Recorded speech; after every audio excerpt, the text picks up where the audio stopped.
जय श्री गणेश। भगवान श्री गणेश व ज्योत माता आप सभी भक्तों पर अपनी कृपा दृष्टि सदा सर्वदा बनाए रखे। आप सभी हमेशा स्वस्थ समृद्धि रहें।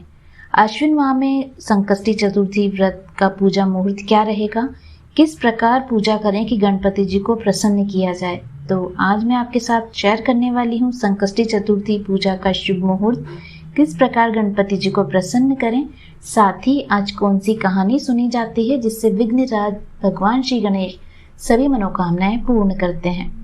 आश्विन मास में आने वाली संकष्टी चतुर्थी को विघ्नराज संकष्टी चतुर्थी कहा जाता है। इस दिन भगवान गणेश को प्रसन्न करने के लिए लोग विधि विधान से व्रत और पूजन करते हैं। ऐसा करने से बप्पा सभी विघ्न हरते हैं और व्यक्ति के जीवन में सुख, शांति और समृद्धि बनी रहती है। अनंत चतुर्दशी को गणपति बप्पा की मूर्ति का विसर्जन और उनकी विदाई की जाती है। उसके बाद आश्विन माह के कृष्ण पक्ष की संकष्टी चतुर्थी पर फिर से गणेश जी की पूजा अर्चना शुरू हो जाती है। हर माह की चतुर्थी भगवान गणेश की पूजा को समर्पित है और हिंदू धर्म में गणेश जी को प्रथम पूजनीय और शुभता का प्रतीक माना गया है। इनकी आराधना से शुभ कार्य सफल हो जाते हैं। कृष्ण पक्ष की संकष्टी चतुर्थी व्रत करने के साथ चंद्र दर्शन एवं अर्घ्य देने के बाद ही पूजा पूरी मानी जाती है। इस दिन व्रत और पूजन करने से सभी परेशानियां दूर होती है और मनोकामनाएं पूरी होती है। आश्विन माह के कृष्ण पक्ष की संकष्टी चतुर्थी की शुरुआत 20 सितंबर को सुबह 8:45 पर होगी। वहीं इस तिथि का समापन 21 सितंबर 2024 को सुबह 5:43 पर होगा। ऐसे में आश्विन माह की विघ्नराज संकष्टी चतुर्थी का व्रत शुक्रवार 20 सितंबर को रखा जाएगा। संकष्टी चतुर्थी व्रत के दिन प्रातः जल्दी उठकर स्नान ध्यान करें। उसके बाद पूजा से पहले व्रत का संकल्प लें।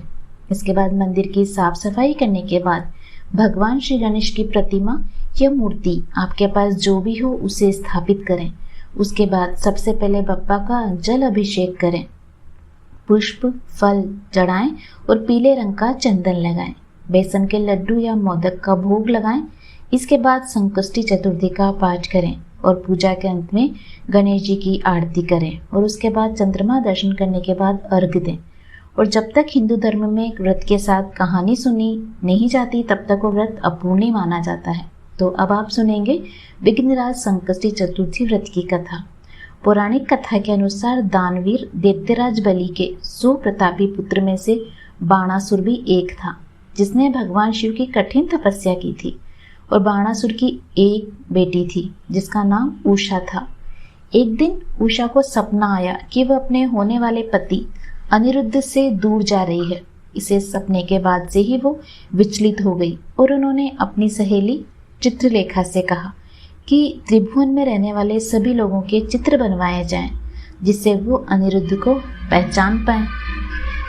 चित्रलेखा ने चित्र को बनवाकर उषा को दे दिए।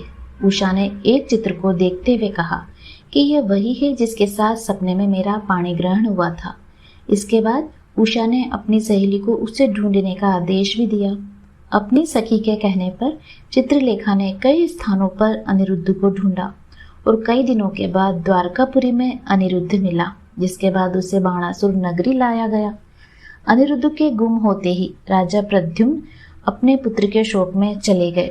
तब दुखी रुक्मणी ने भगवान कृष्ण से कहा कि हमारे पुत्र का किसी ने हरण किया है या वो अपनी इच्छा से गया है, कृपया बताइए, नहीं तो मैं भी अपने प्राण त्याग दूंगी।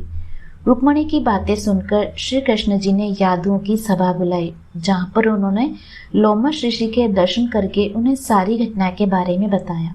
तब लोमश मुनि ने कृष्ण जी को बताया कि बाणासुर नगरी की उषा नामक एक कन्या की सहेली चित्रलेखा ने आपके पुत्र का अपहरण किया है, जो बाणासुर के महल में ही है।